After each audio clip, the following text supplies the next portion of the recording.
Well, you think that there's no more work to be done, and then there's work to be done. So I was trying to put my turbo back together, and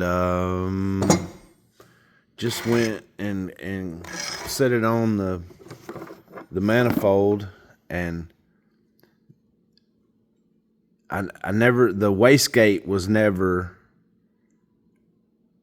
in the front of the manifold. And now this, when I had to weld it on the other truck, I don't know if you can see, you can see back here where I welded it. When I welded it on the other truck, it wasn't clocked perfectly, the oil.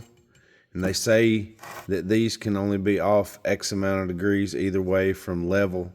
So it was off, and I just went and clocked it, and it's in the way. Like the oil drain hose would be touching up against the wastegate exhaust tube. So I'm going to come and cut this and find me a pipe nipple or a 90 or something and weld to my homemade oil return. But the turbo shined up pretty good, didn't it? Just a little bit of Scotch-Brite makes it look a little bit better. But anyway, Hooties and Hot Rods fans, it is Trey. My eye still looks crappy. It looks better than it did. But that's what I got. I was putting it all together with this. You know, you figure out clues to the puzzle. So me and my buddy, when we were first riding around in this thing, we rode around one night. We were doing pull after pull after pull.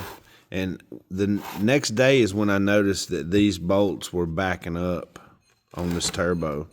And that's what led me to eventually weld it together. That way it couldn't come apart. But my point is when the face of the turbo was loose, it was putting wear on this. So this thing was wore down before the piece of the piston went through it. Crazy. Just makes you think. Break some more stuff. Anyway, Hooties and Hot Rods fans, have a good night.